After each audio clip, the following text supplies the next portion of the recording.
Littérature maintenant, et ce livre sur la famille qui en petite touche nous dépeint un quotidien très ordinaire et pourtant extraordinairement proche.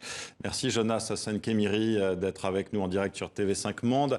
Vous venez de publier La Merci à clause vous. paternelle chez Actes Sud. Vous êtes un auteur suédois, de multiples fois récompensé, traduit dans de nombreuses langues. Et vous évoquez cette fois cette famille assez dysfonctionnelle où le père qui vit à l'étranger revient une fois par an environ en Suède pour des raisons administratives et fiscales.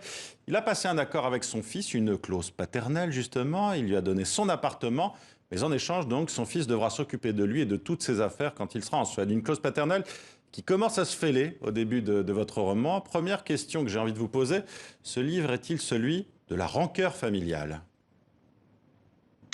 En fait, pour moi, c'est un livre qui parle de trois personnages principaux. Il y a le père et le fils et la sœur.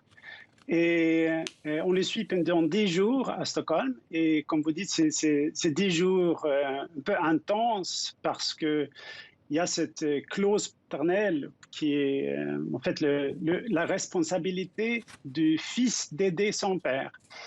Et le fils, il est un peu, comment dire, il a un cerveau un peu mathématique, donc il a calculé les ans que le père a aidé le fils ou les enfants et il a comparé ça avec le temps que le fils a aidé le père. Et maintenant, il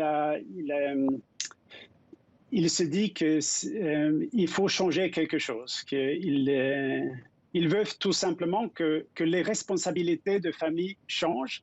Et là, il y a beaucoup de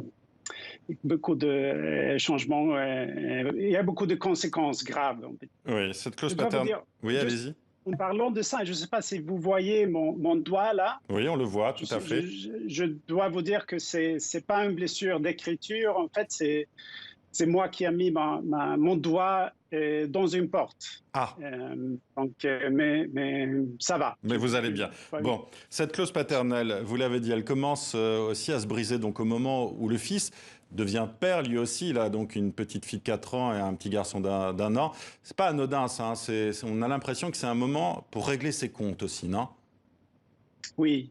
Donc, le fils, il a cet idéal de comment il va être comme père. Et il y a presque comme un mantra dans sa tête où il se dit que je ne vais pas faire les erreurs de la génération de mes parents. Donc, je ne veux pas quitter mes enfants, je veux toujours être présent. Quand je suis en congé paternel, je vais être le parent parfait, Hmm. en se disant. Et le problème, bien sûr, que ça devient une situation où il y a des émotions qui sont très dangereuses pour lui à sentir. Et donc, cette expérience d'être le parent idéal et d'être 100% présent, oui, tout le monde qui est parent savent que Oui, on sent des choses très vécues. Hein. Je ne sais pas si voilà, ce sont des expériences personnelles qui ont nourri oui, justement cette écriture, mais quand on est parent, on se rend compte de beaucoup de choses et on réalise voilà, à oui, quel point c'est proche de la réalité. Le fils qui n'en peut plus des couches de son congé paternité, qui s'autorise des pensées même violentes parfois contre ses enfants. oui. Justement, on n'est pas loin du burn-out parental. Vous l'avez dit, il a envie d'être parfait, de ne pas ressembler à son père. En même temps, il y a une espèce d'injonction à être parfait, notamment au regard de la société, peut-être suédoise particulièrement, je ne sais pas. Hmm. Je trouve que c'est super intéressant quand on a comme une pensée qu'on ne veut pas penser. Et le fils, il est très focalisé sur quelque chose, sur des émotions il ne se laisse pas sentir. Et là, ça crée comme une pression oui, vers la fin, c'est comme il est prêt d'exploser. Mhm. Pour moi, je vis dans une société où le congé paternel, ça fait partie de quelque chose il y a beaucoup d'hommes qui font ça. Et ce qui m'intéressait avec cette famille en particulier, c'était que le fils, il est très... le père et la sœur, on peut dire, ils sont tous très focalisés sur la manière dont ils sont vus. Donc, il essaye toujours, c'est comme le regard des autres sont très influencent leurs valeurs. Et ça, c'est quelque chose de particulier à la Suède ou c'est quelque chose qu'on retrouve aussi ailleurs, selon vous? En tout cas, peut-être de cette société-là, non? Cette façade, peut-être? Je ne peux pas vous dire. Ce qui est spécial avec cette famille, c'est facile de l'extérieur peut-être de dire, en fait, il ne faut pas penser au regard des autres et des choses comme ça, mais je pense que cette famille en particulier, les membres de cette famille, ils ont aussi vécu et ils ont senti les conséquences d'avoir eu le regard, comme on dit en français, qui les rend exclus, peut-être on dit en français. Donc, je pense que ça aussi, ça crée comme